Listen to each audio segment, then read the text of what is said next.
Welcome to ILTV's Insider. I'm Aaron Porras, and today, at least 300 rockets and counting being fired from Gaza towards Israeli civilian communities as far as Jerusalem. In fact, several Israelis have already been wounded as the Iron Dome missile defense system can only do so much. Many Palestinian rockets have even landed directly on residential buildings and schools, killing 2 as of this reading. Israel, for its part, retaliating in heavy force. The IDF has conducted strikes against military targets in Gaza, killing more than 15 Hamas and Islamic Jihad terrorists while they were trying to plan or execute attacks against Israel. And we stand prepared and ready with various capabilities at our disposal should Hamas and other terrorists decide to escalate the situation. Meanwhile, deadly clashes between Palestinians and Israeli police forces spreading from Jerusalem to other parts of the country, including Lod and Haifa, as those in support of Hamas's rocket fire take to the streets in protests that have often turned violent. ארגוני הטרור בעזה חצו לפנות ערב ביום ירושלים קו אדום ותקפו אותנו בטילים במבואות בירושלים. לא נסבול פגיעה בשטחנו, בבירתנו, באזרחינו ובחיילינו. מי שתוקף אותנו ישלם מחיר כבד. Joining me to discuss is research fellow with the Jerusalem Institute for Strategy and Security, Dr. David Koren, and security and Middle East expert, Dan Feferman. Thank you so much for being with us.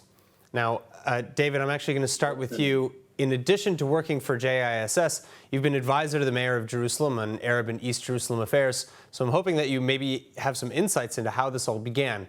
What can you tell us? Yes, first of all, good afternoon. And now I'm working as the manager of the strategic plan for education in East Jerusalem from the Ministry of Education. And so I'm living the daily life issues of East Jerusalem for 10 years. And I think that, first of all, we have to reckon that all the riots in East Jerusalem come out from a struggle over sovereignty in East Jerusalem between the Palestinian and the Jewish side. And all the issue of the Temple Mount and all the riots around the gate, the Nablus gate, are part of the struggle between the Palestinian and the Israeli side over who is ruling East Jerusalem and who is the sovereign of East Jerusalem. Since for almost a decade after the construction of the security barrier, the Palestinians of East Jerusalem became a unique unit of Palestinians, which is different from the Palestinian in Gaza and in the West Bank. And all the issue of sovereignty over East Jerusalem is one of the main issues of the Palestinian unique identity of the residents of East Jerusalem. Of course, we have a lot of additional issues, such like the issue of the Sheikh Jarrah issue, which is basically a jurisdictional issue, a struggle between the Palestinian and the Jewish side over who has the ability or who has the right to live in Sheikh Jarrah. I think that every one of us has to remember that the court decided that the Jewish side has the ownership over several houses in Sheikh Jarrah. This is the issue of Sheikh Jarrah, and of course the Palestinian side see the struggle over the houses in Sheikh Jarrah not as a jurisdictional issue, as they see it as a national issue or a religious issue. Of course, we have also the issue of the Ramadan, the holy months for Muslims, when the Islamic feelings are getting higher and higher. And we have Laylat al-Qadr, which is the evening when the Muslim believers are being in Haram al-Sharif and are reading the Quran. And I think that when we see the issue in East Jerusalem, we have to see the combination between all of the issues that I've mentioned. Also, we have the implication of the Corona period, since the Corona affected a lot the ability of East Jerusalemites to be a part of the Jerusalem workability. It's damaged a lot of them from the financial point of view. So, and then all of the disconvenience of the Palestinians of Jerusalem created the situation when we are that we are facing with it in the several weeks. And only one addition is that we can see for the first time that Hamas from Gaza Strip is creating a unique or a very thin connection between the events in East Jerusalem and the events in Gaza Strip and Judea and Samaria. And with that, I think that this is what is unique. Okay, so with that in mind, I want to move on to Major Reserves Dan Feferman. Thank you so much again for being with us. Now, can you expand on the latest escalations in terms of what we've seen so far and Israel's response with Gaza? Sure. So as Dr. Koren was saying at the end of his statements, in addition to all of these tensions that we've had in Jerusalem, tensions that, it would take a whole nother show just to get into the causes for them. Hamas is accompanying all of this by inciting on social media, by inciting through its mechanisms in Jerusalem, trying to add as much fuel to the fire as possible. Since yesterday, when Hamas decided to join in beyond terrorist attacks in the West Bank, in the Judea and Samaria region, beyond inflaming the already high tensions because of everything that Dr. Koren said in Jerusalem, they fired 7 rockets towards Jerusalem, and since yesterday have fired around 400 rockets towards Ashdod, Ashkelon, the Otef Aza, the surrounding Aza regions. Just recently, I heard that 2 people were killed in Ashkelon. Very tragic. Were killed when 2 separate rocket incidents hit their places of residence. Dozens of people are wounded, being treated right now in the hospital in Ashkelon. Since last night, the IDF, the Air Force, has conducted airstrikes, targeted airstrikes at the Gaza Strip. So far, there have been around 130 such strikes, and these are not general strikes at civilian areas, unlike Hamas and Jihad, which shoot at our civilian areas. These are against specific Hamas targets. Most recently, and the most effective one, has been taking out the head of the Islamic Jihad's missile unit, who was taken out, as well as a number of missile firing units, taking out missile infrastructure, storage, weapons laboratories, manufacturing centers, training areas. And these strikes are going to continue so long as Hamas continues its efforts at firing this unnecessary and unprovoked rocket attack. What's interesting here is that for the first time, Hamas is trying to expand the equation by firing rockets in connection to what is happening in Jerusalem, and not just what is happening in connection to Gaza. It's trying to create an equation whereby it, due to internal Palestinian politics and not anything that has to do with the Israel-Gaza, Israel-Hamas dynamic, it's trying to show the Palestinian street at a time of inflamed tensions, at a time of heightened violence, at a time of everything that's happening in the Haram al-Sharif, in the Temple Mount area, which is symbolic more than anything for identity of the Palestinians. It's trying to show the Palestinian public that it should be the legitimate representative. It's the one leading the resistance. It's the one putting its soldiers and its people on the line, while the Palestinian Authority stays out of this physically. And this is at a time when the Palestinian Authority, when Fatah, when President Abbas of the Palestinian Authority canceled the elections. And so now Hamas is trying to use this to inflame the streets and to show symbolically and strategically that it should be the representative of the Palestinian people. And so we should look at what it's doing as far as firing all these rockets as an attempt at taking control of the internal Palestinian dynamic as much as anything that has to do with Israel. All right, well, so I want to stay on that train of thought, and also back to what you said, David, in terms of Sheikh Jarrah and ongoing clashes that have been going on, because we've heard a lot about the factors that have contributed to this latest round of violence. Evictions planned for Sheikh Jarrah in Jerusalem, alleged Israeli and Jewish encroachments on the Temple Mount atop which the Al-Aqsa Mosque compound was built, attempts to quote-unquote Judaize Israel as per the Jordanian Waqf. But how much of this is truly relevant as opposed to being a smokescreen of sorts for ongoing Palestinian incitements? For example, the following are Quds Day remarks made just days before these latest clashes by Hamas Politburo member and former Minister of Interior Fatih Hamad. The translation comes from the Middle East Media Research Institute, or MEMRI. وبدنا إياكم يا أهل القدس بالسكاكين امعطوا رقاب اليهود كلها هي تقف على العرق من هان 5 شيكل تشتري لك سكينة واضية مضيها وهنا على طول حزه 5 شيكل 5 شيكل إنك تذل دولة الكافر لا تجدن أشد الناس عداوة للذين آمنوا اليهود والذين أشركوا لقد أفسد اليهود لقد تغطرس اليهود وآن الآن حسابهم.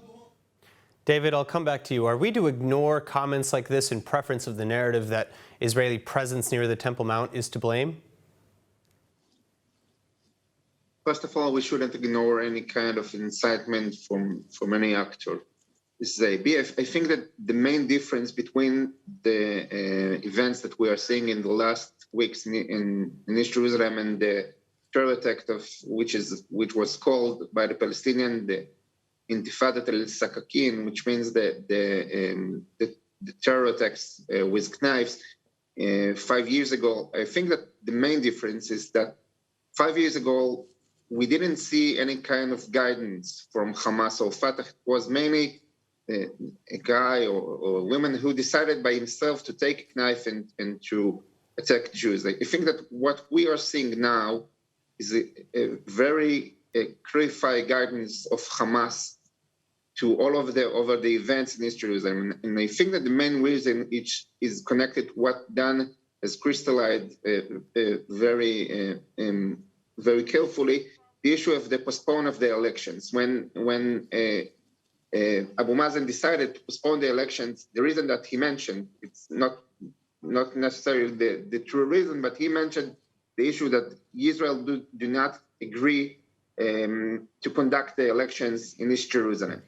And I think what Hamas has clarified to Abu Mazen and Fatah is, yes, you have the ability to postpone the election since you are the president of the Palestinian Authority, but we have the power to rule the streets of East Jerusalem, and we have the power to rule the streets of Gaza Strip and Judea and Samaria. And you can postpone the election because you connect it to the issue of East Jerusalem, but we are the one who will define what is going on the ground in East Jerusalem. And this is why I think that it's the first time that I think I've ever heard a leader of Hamas, such like Mohammed F, who is connecting between the issue of Sheikh Jarrah and the elections and firing missiles from Gaza Strip. So I think what is happening here is that Hamas do not allow the youngsters of Jerusalem to define what is the nature of the riots, and Hamas is trying to navigate and to control over the issues. And I think that this is the main differences between what happened 5 years ago and what is happening nowadays. But from the Israeli point of view, we can't agree with any kind of violence and with any kind of incitement, and we have to be very firm and very strictly against any kind of violence in Jerusalem, which is a city which is combining between Jews and Arabs and has to maintain a city of peace and not city of violence in Jerusalem. All right. Turning back to you. If I may add here. Yeah, please.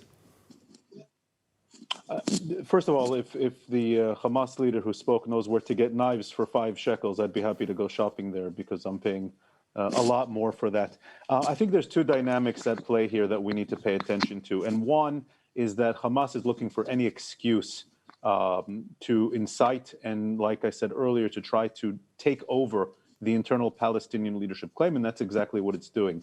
As far as the Palestinian street, as far as those East Jerusalem Arabs, as far as now even Israeli Arabs who are rioting, there isn't much of a difference between what's actually happening in the ground and the propaganda that they're hearing, or the sometimes murky places where those come together. These things take on dynamics of their own and become realities of their own.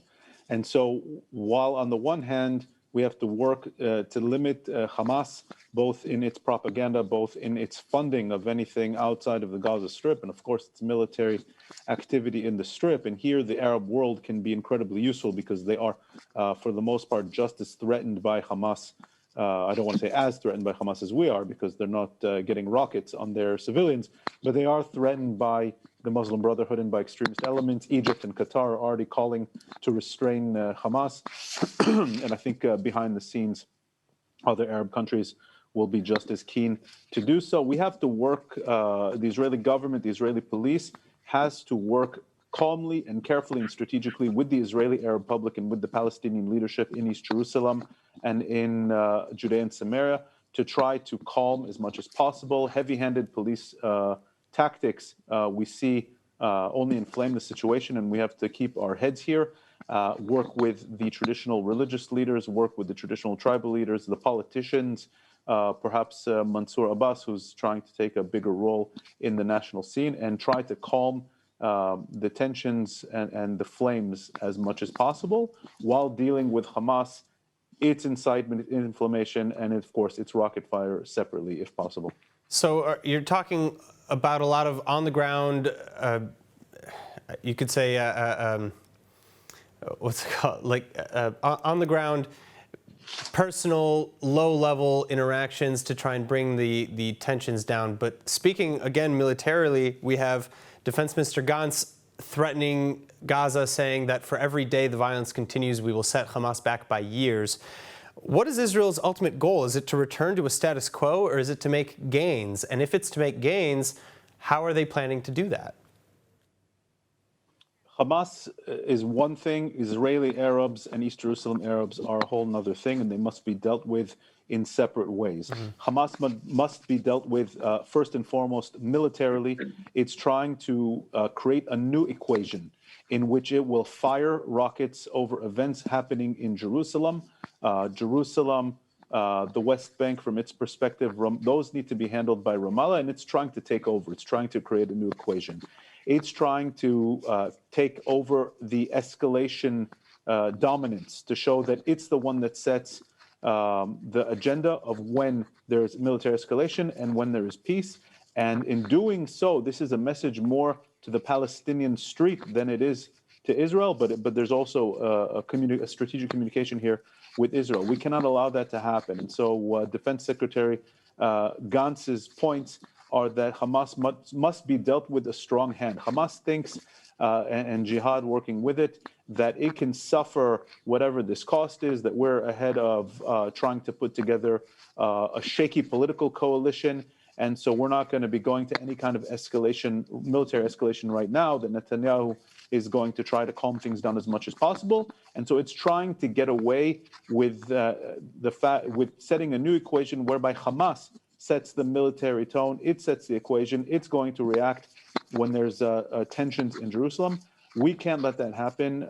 We have to exact a price from Hamas that is greater than the perceived strategic benefit they think they will get.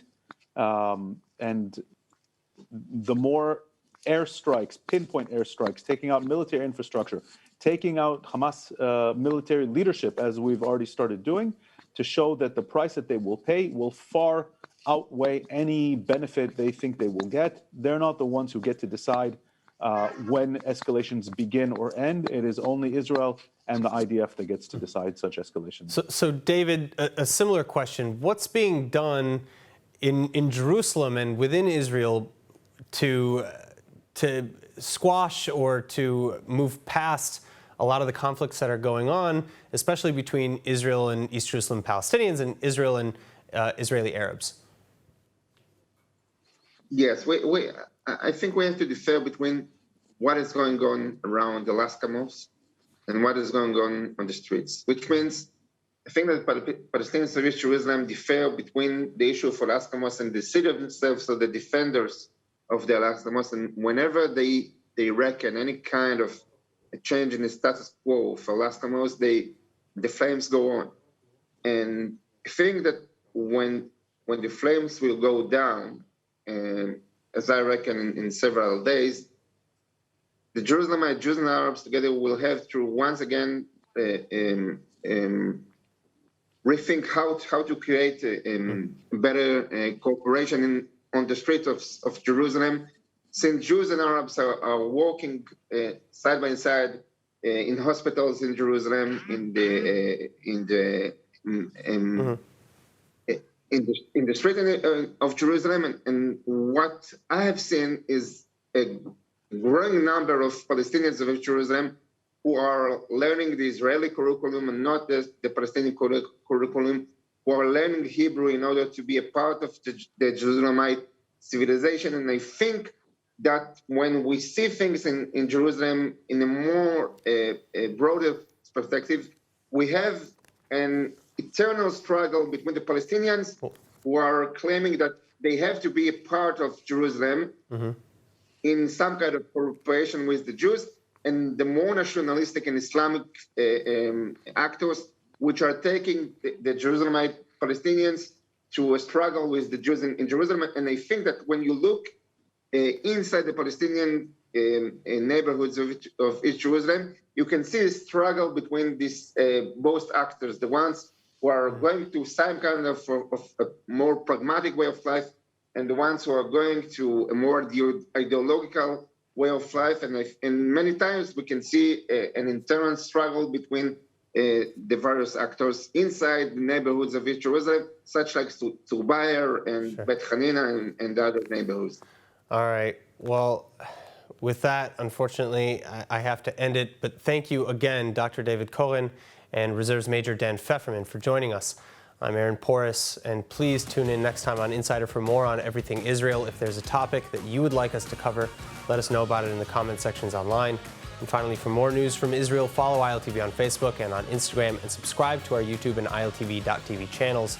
Thank you. Be safe. See you soon.